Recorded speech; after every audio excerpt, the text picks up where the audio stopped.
Hello everyone, it's Rebecca here and welcome to another video. Again, what is this? In today's video I'm bringing you a review of The Betrayal by FURNIVALL, and I absolutely love this book.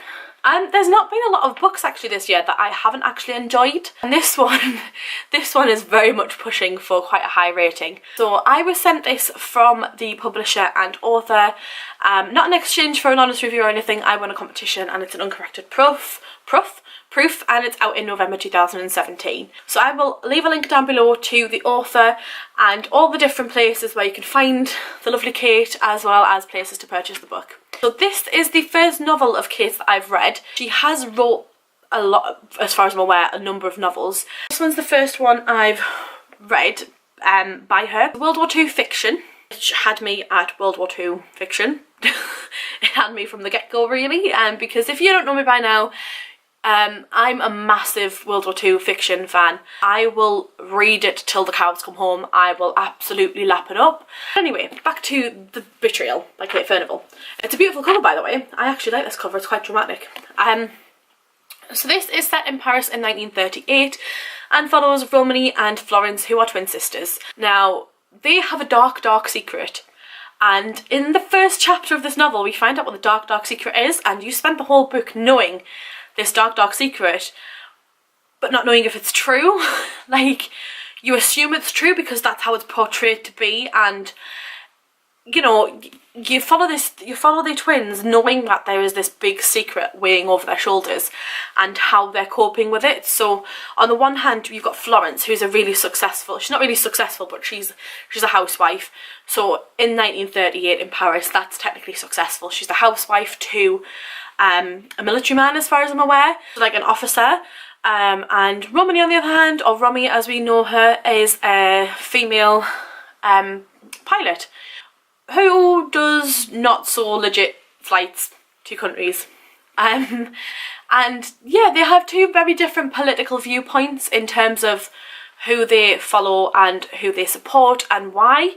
And we have to follow the girls as they go through the trials of the starting of World War II. Obviously this is in 1938 in Paris, so you, with it being obviously a World War II fiction, you do get that, like, a lot of historical information thrown into this book. It's given you in small doses in terms of you recognise names, you recognise links between names, and you just sort of, you can tell who's good and who's bad in the war. So yeah, I don't really know what else to say without destroying the book and spoiling it for everybody. This one follows Romy and Florence as they deal with this big massive secret that happened 8 years prior to the novel's current setting, and how this sort of secret starts to unravel.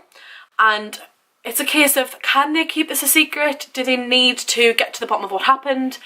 And how are they going to cope if they do? So, just a synopsis. Paris, 1938. Twin sisters divided by fierce loyalties, bound by a terrible secret.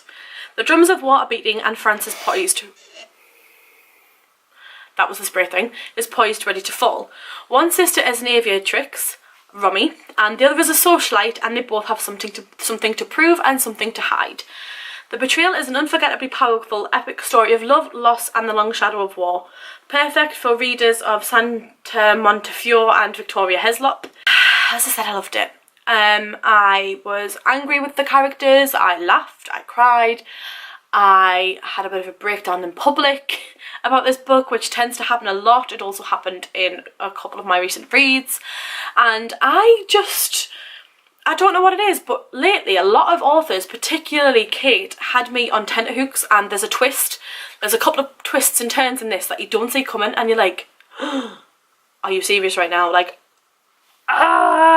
there's a twist right at the end, right at the bloomin' end, and I'm like following this, and I'm like ready to cry and just sort of silently weeping because I'm in public and I've already cried once embarrassingly that day over this, and you're like starting to come to terms with the fact that the ending is going to be the ending and that this is how it's going to be. And then all of a sudden, boom, something else happens and you're like, are you serious?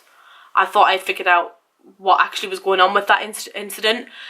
And that's what I love about it. It's the fact that you think it's all set in stone about how it's going to be, and it's just not. And I absolutely adored it, and it was a definite surprise. But yeah, I would definitely recommend this one. If, for starters, it's an adult fiction, it's not young adult fiction. There are scenes in here of violence and scenes of domestic violence and scenes of rape, as well as slurs and drunkenness. So yeah, and they're all in English and in a foreign language, so if you speak 2 languages, no, don't do it, especially French. There's a lot of French swearing in here. But yeah, this is perfect for those kind of people who, like me, like the World War II fiction with a hint of romance, but not in your face kind of romance, who, you know, can curl up and read it. I read this, and I think it was about 2 weeks maybe in total, 2 to 3 weeks in total, and I would definitely recommend it to pretty much everyone. And I'm giving this one, again, this is another 4 out of 5 star reading for me, which is something that's quite common this year. I've read a lot of good books. I've rambled on enough now without spoiling the book, hopefully. What I'm going to do is I'm going to leave a link to all of the bits where you can buy this down below when it's released. And yeah, get yourself buying it if you love World War II fiction, because I absolutely love war fiction. And this is like next level stuff after... obviously I've read things like The Boy with Striped Pyjamas and The Book Thief and Once, and this is a whole other side of it. So they follow the concentration camp side of it and the children more so than anything else, and this follows adults trying to cope with the situation as well. So I would definitely recommend this, and if you haven't picked it up already, or you know, why just why. But yeah, I'm going to go away and I'm going to try and find a cheap copy of The Liberation to read as well, because I absolutely love this book. So I've rambled on enough now, but thank you all very much for watching. As I said, I'll leave a link to everything down below in the comments, and I'll see you all soon with another video. Bye!